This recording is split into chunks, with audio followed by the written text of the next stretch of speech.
I've got to now talk about something that I never thought I'd talk about, and this is going to be a long-winded lead up to a question. I've been pointing out on this program 18 U.S.C. 793, mishandling classified information, the Espionage Act, and destroying it. By the way, it would apply to a lot of people. I've talked about if I was subpoenaed for all my emails and I deleted 33,000, and then I acid washed my hard drive. Nobody heard of BleachBit until Hillary Clinton, and BleachBit, and then had an aide bust up all my devices like she had happened. I never heard of an exoneration being written in May before you interview 17 key witnesses and the main person, Hillary Clinton, in July. The person that does the interview hates the opponent of Hillary Clinton. Then they exonerate her for, I believe, obvious felonies. Right. Then they talk about Russia collusion. Hillary Clinton and the DNC funnel money through a law firm, Perkins Coie, and unbelievable to me, a foreign national who we heard wasn't supposed to be involved in our elections, Christopher Steele, gets Russian sources. The FBI never verifies it. They present it to a FISA court to spy on an American citizen, a Trump campaign associate, weeks before an election. They never verified, they never corroborated, and they never told those judges in the original application, 3 subsequent applications, that Hillary paid for it, and they never verified it. Mr. Mayor, were laws broken? Let's start with Hillary. Did she? Yes. I've been on, look, we go back 3 years with this, Sean, when I produced my chart. What was I remember 13 crimes she committed. Yeah. Then we got up to about 18. I'm sorry, Hillary. I know you're very disappointed you didn't win, but you're a criminal. Equal justice would mean you should go to jail. I do not know why the Justice Department is not investigating you. Did James Comey... James Comey fixed the whole case again. It was rigged. Well, you can't read that stupid report that he wrote, which is the beginning of his destruction, in which he says we're not going to prosecute. No reasonable prosecutor would indict her. No honest, reasonable prosecutor wouldn't indict her. He said today, or yesterday, Comey, he said Hillary deeply respects the rule of law. Comey said that.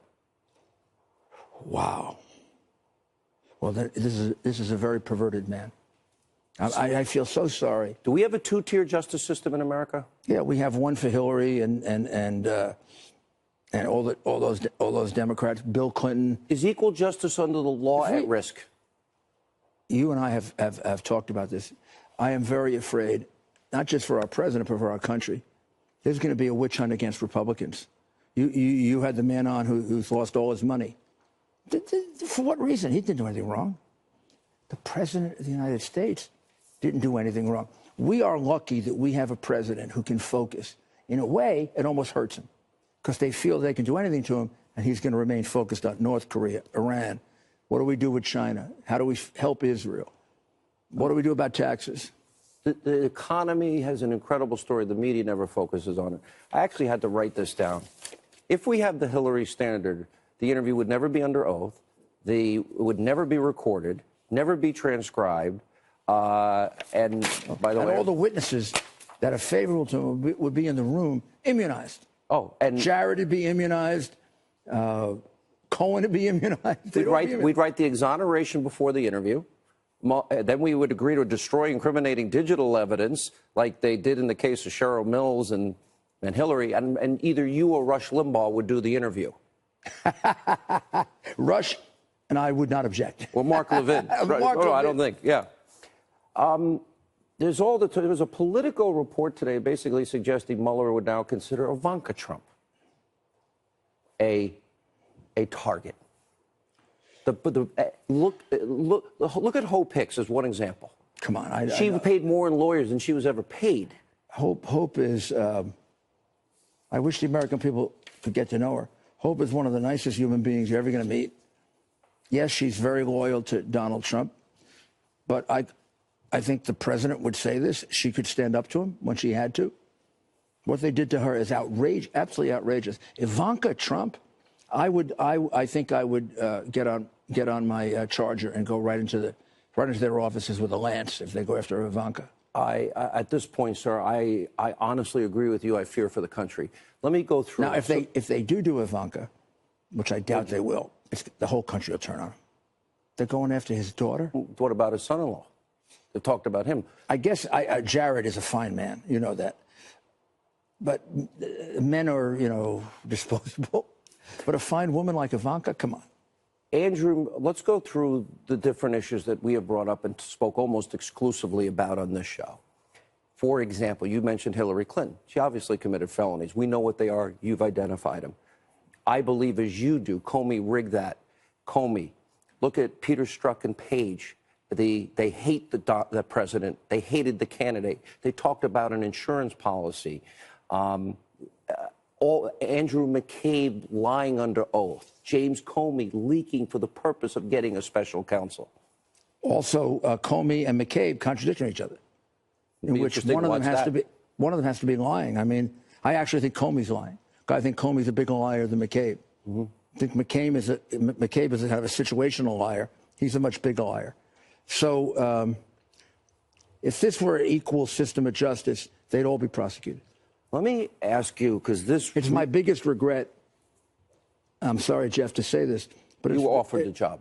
Yeah, it's my biggest regret in not having taken that job. I wanted to be secretary. My biggest regret, and I like Jeff Sessions, but he never should have recused himself. Well, he never should have appointed Rosenstein. I've never heard of somebody being appointed or confirmed and recusing the next day. Do you know that Rosenstein was with Mueller the night or the day he was interviewed by President Trump to be FBI director? Walked out, knew that he was turned down, and then appointed him the next day. Did you know Rod Rosenstein, apparently, according to reports that we have on this program, signed off on one of the FISA extensions, the one with the unverified dossiers, the bulk of information, as the Grassley-Graham memo said, that he personally signed off? Does that not conflict him out of all of this? How about he's also a witness to critical information? For a Justice Department that pontificates, I told you, the only crimes committed here are by the government. Let me ask you about them. Andrew McCabe said without the dossier, there wouldn't have been a FISA application. I would ask you, doesn't the FBI, according to FISA, a law you're very familiar with, an FBI protocol mandate that they verify, corroborate what they present to a FISA judge? Isn't that mandatory? Wouldn't it be mandatory to identify that the dossier was created by an opposition party candidate and not as a political asterisk? Absolutely. Is that a crime? Yeah. Yes. Obstruction of justice.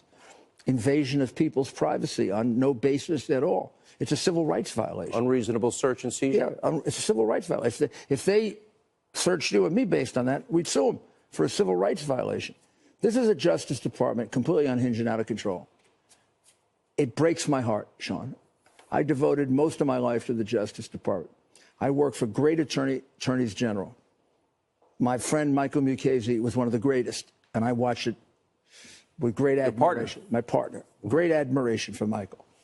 To watch this happen under a man that I love, Jeff Sessions, I just feel bad.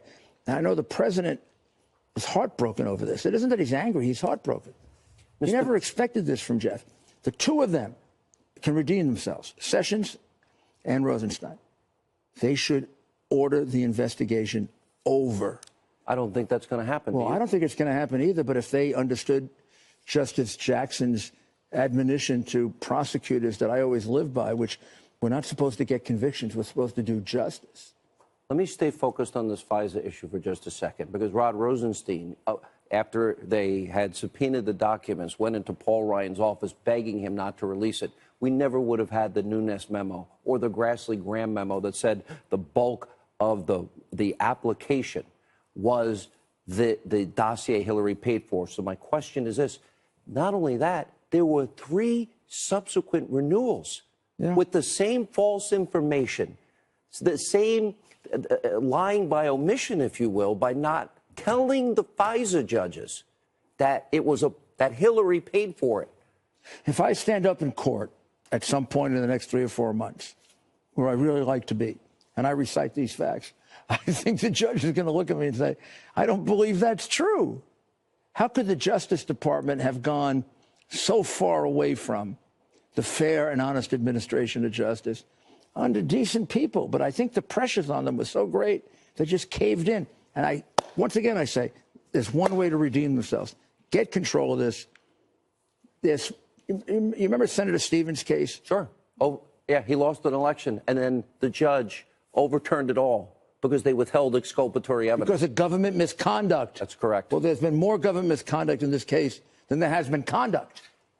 Are you concerned? This was supposed to be about Trump campaign Russia collusion. Gone. It's gone. Okay. Never happened. He's been clear to that. So my question is, are you concerned in the process of this? We did discover that a foreign national, Christopher Steele, was paid through Fusion GPS, used Russian sources that not only weren't verified, were debunked. Are you concerned that that was paid for to manipulate the American people in the lead up to an election? Isn't that closer to the mandate than Michael Cohen? Why isn't that? Where's Mueller on that, sir? Having something to do with paying some Stormy Daniels woman $130,000, I mean, which is going to turn out to be perfectly legal. That money was not campaign money. Sorry, I'm giving you a fact now that you don't know. It's not campaign money. No campaign finance violation. So they funneled it through the law firm. Funneled through a law firm, and the president repaid it. Oh, I didn't know he did. Yep. There's no campaign finance law. Zero. So the president. Just like Sean. So this decision was made by. Everybody was nervous about this from the very beginning. I wasn't. I knew how much money Donald Trump put into that campaign. I said, 130,000. He's going to do a couple of checks for 130,000. When I heard Cohen's retainer of 35,000, when he was doing no work for the president, I said, but that's how he's repaying. That's how he's repaying it, with a little profit and a little margin for paying taxes for Michael. But do you know the president didn't know about this? I believe that's what he didn't Michael know about said. the specifics of it, as far as I know. But he did know about the general arrangement that Michael would take care of things like this, like I take care of things like this for my clients. I don't burden them with every single thing that comes along. These are busy people. What did you think of the raid on his office? One of the reasons we would hesitate to cooperate any further, and I think this is what the breakdown with Dowd during back in January, that took them by surprise. That's beyond anything. That is an outrageous violation of attorney-client privilege, beyond Donald Trump's attorney-client privilege. A lot of innocent people. I gave him $10 or $20. How about innocent people like? All right, we got to continue. Who called you that night? I'll talk to you about that when we get. You may have heard about a new battle between Congress and the Department of Justice. A group of congressional Republicans is demanding that the Deputy Attorney General Rod Rosenstein release a series of documents related to the Russia investigation. They say they plan to impeach Rosenstein if he doesn't turn over the information. So far, Rosenstein has defiantly refused to do that. Now, before you tune this out as yet another partisan, arcane debate, the kind that Washington specializes in, here are the details, because it's not that. There's a lot at stake here, far beyond the short-term political advantage of either party. The Russia investigation, as you know, has completely dominated the business of government since the day Trump took office. It's all anyone in Washington can talk or think about. Never mind the potential wars on the horizon in Asia or the Middle East, or the fact our own economy and culture are changing faster than anyone can understand or digest. In D.C., only the Mueller investigation matters. So you may wonder, what is the Mueller investigation? What is it about? What exactly is Mueller investigating? Turns out almost nobody knows, except Rod Rosenstein. He knows, but he won't tell Congress.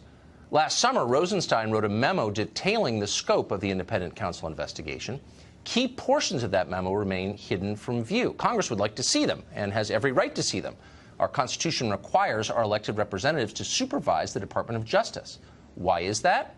Well, so that bureaucrats with massive law enforcement and surveillance powers remain accountable to voters.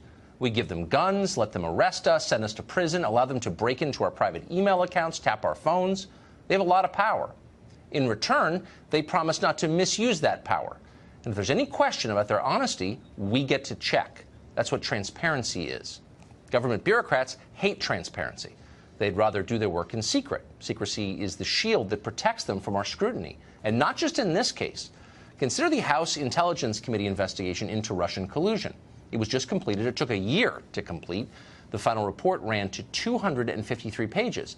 Yet the rest of us couldn't really read it because key facts were missing.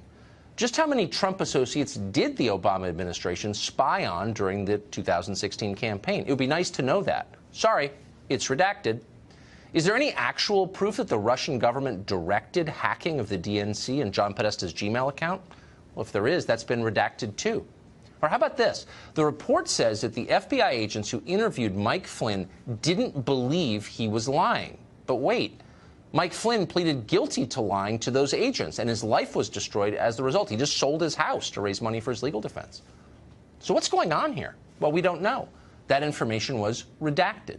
Why were all these redactions made? We don't even know that. We asked, no one would tell us. And then there's the FISA application to spy on Trump campaign aide Carter Page. That hasn't been released either, even though we now have ample reason to believe the application may have been fundamentally illegitimate, based heavily on discredited partisan hearsay, the Steele dossier. Jim Comey denies this, of course. He's denied it repeatedly on his book tour. Just the other day, he noted, smiling faintly as he said it, that there's no way to check, really, because it's classified. The joke is on us, except it's not funny. Almost nobody trusts the government anymore, and that's one subject that both sides can agree on. There's only one way to fix that: sunlight. Stop hiding, stop lying, tell us what's really going on.